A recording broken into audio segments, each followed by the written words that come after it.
Hey everyone, Neil Carlson here with another road and weather report just before 8 a.m. on a Thursday. We have a blizzard warning up and down the valley on either side of the river, North Dakota, Minnesota. This is Highway 2. I'm getting close to Fisher, which is about 10 miles east of East Grand Forks.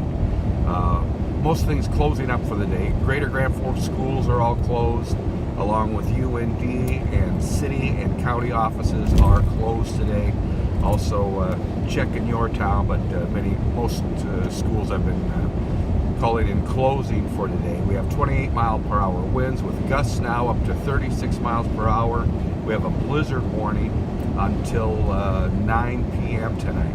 And here on the Minnesota side of the river, no travel advisory. When you get further south, of course, and down toward the Climax Hillsboro area, down into Moorhead, no travel advisory, but things aren't great here right now either.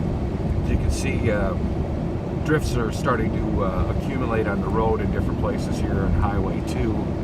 Visibility is about 50 yards. So this is expected to last until 9 p.m. tonight. So another blizzard warning in effect. No travel advisories for much of the area in the Northern Valley.